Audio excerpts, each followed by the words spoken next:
Hello there, welcome. Today I'm going to be showing you how to make a 1v1 map starting mechanism. This should take around 10 minutes to explain, but firstly I'm going to show you what this is.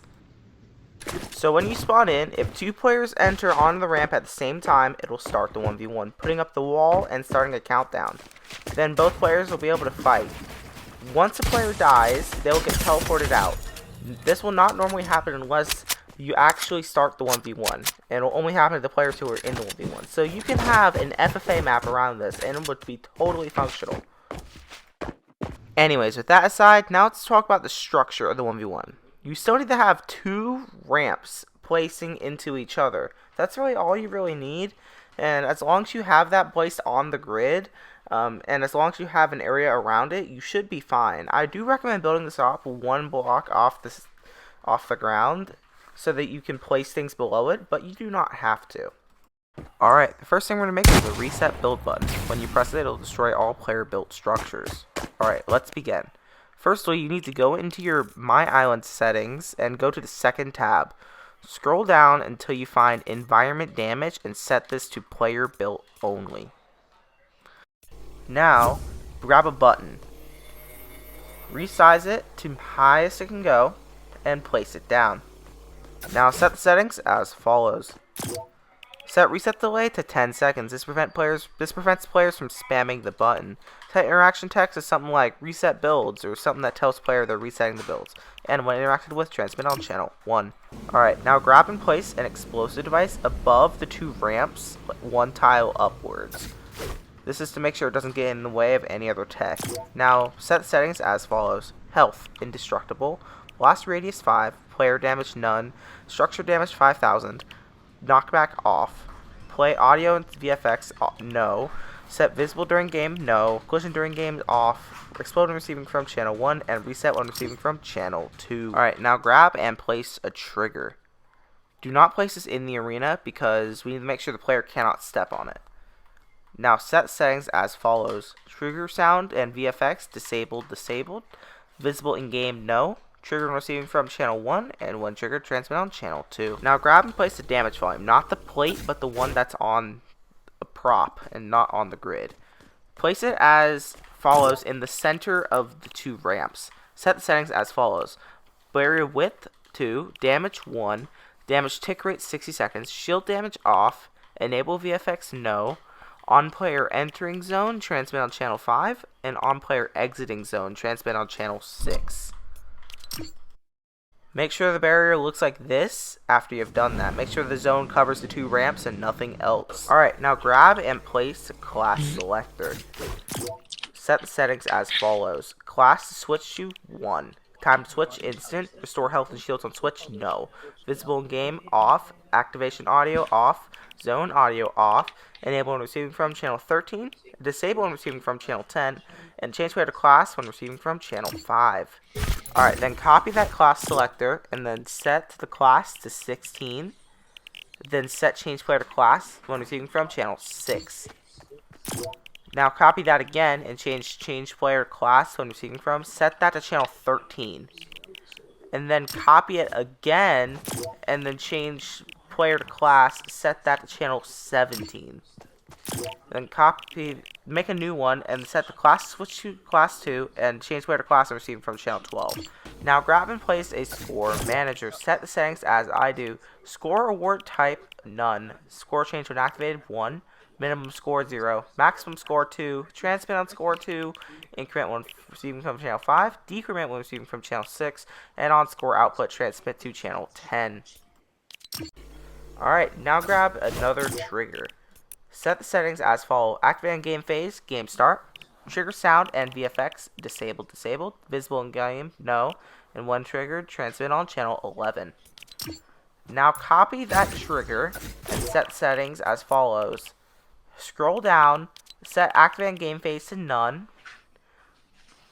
And then set trigger when receiving from to channel 6.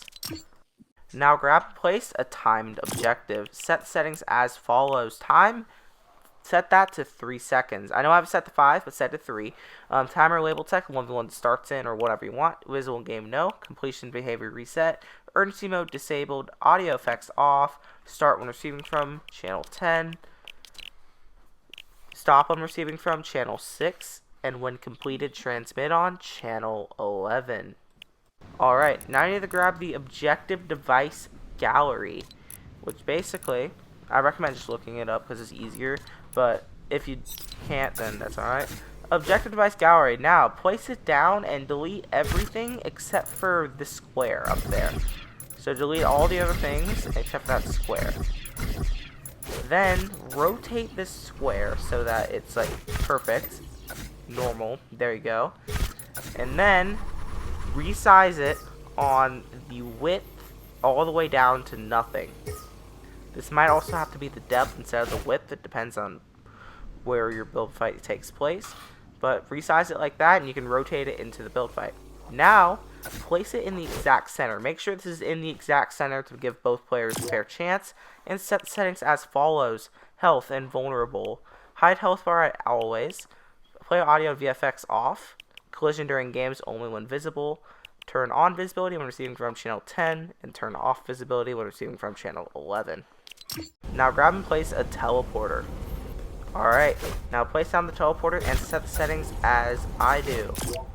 Teleporter group, none. Teleporter target group, none.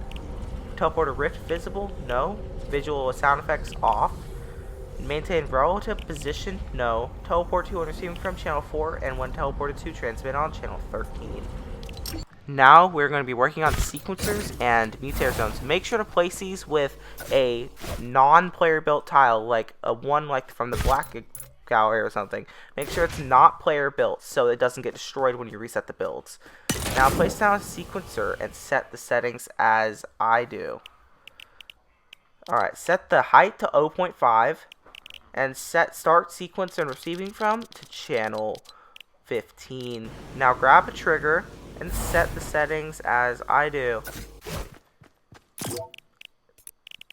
Trigger sound and VFX disabled, and when triggered, transmit on channel 16. Alright, now grab and place a mutator zone. Ignore the one over there. That was for something that doesn't actually function. Alright, now allow it and fire yes. Zone width, depth, and height 100, 100, 100. And then scroll down to selected class. Set that to 1 and only selected for the effects class. Scroll down to enable and receiving from, set that to channel 10, and go down to disable and receiving from, and set that to channel 11. On player leaving zone, transmit on channel 12. Alright, now place down another mutator zone and set settings as I do. Allow and fire yes. Zone width, depth, and height all to 100. Enabled at game start, no. Selected class 2. FX class only selected. Enable and receiving from channel 15. And disable and receiving from on channel 16. Then scroll down to on player entering zone and transmit it on channel 4. Alright, place down another mutator zone and set settings. Allow weapon fire, yes. Zone width, depth, and height all to 100. Scroll down to selected class, set that to 2. Effects class only selected. Then scroll to on player leaving zone, transmit on channel 15. Alright, that is it for the basic 1v1. It should be functioning now. But there are some extras that you can implement to your map to help make it better. Let's start off by adding a thing that will catch the players when they fall off, if applicable. Alright, now place down a mutator zone and set the settings as I do. Allow weapon fire, yes. Zone width, 100. Zone depth, 100. And zone height, set that to 0.5. You can set that to 1 if you have a barrier under that, or on the same level. And then set on player entering zone, transmit on to channel 18. Now place down a teleporter, and set settings as follows. Teleporter group, none. Teleporter target group, none. Teleporter rift visible, no. Play visual sound effects, no. Maintain relative position, no. And teleport to when receiving from channel 18. There you go. Alright, now if you want a barrier at the top to catch players when they get near max height, do as follows. Open up the indestructible gallery and grab the hover platform. Go up to near max height, go down a little bit, couple of tiles, and place this out of the player's area. Don't place it directly above the 1v1 station, just place this a little bit outward. Then place down just a regular tile, it's probably too far, and then press down a mutator zone. Set the settings as I do. Zone width 100, zone depth 100, zone height is untouched. Scroll down to on player entering zone, transmit on, and set that to channel 18. Alright, now if you want players to receive weapons as soon as they spawn, then grab and place down the team settings in the inventory device. It doesn't really matter where this is, just make sure this isn't on a player built floor. And then you do not have to edit any of the settings actually. Just go into your weapons menu and grab whatever you need. Weapons, consumables, whatever. For this I'm just going to grab a pump shotgun and an AR because it's kind of traditional. And then you can throw both of those in there and on spawn you will get them.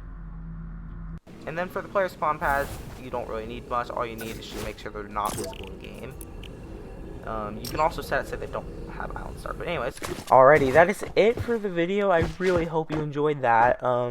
If this helps you, a subscription would be very nice. I do not like to ask at the beginning of the video because it breaks the flow. But anyways, I hope you enjoy. I'll see you guys. Peace.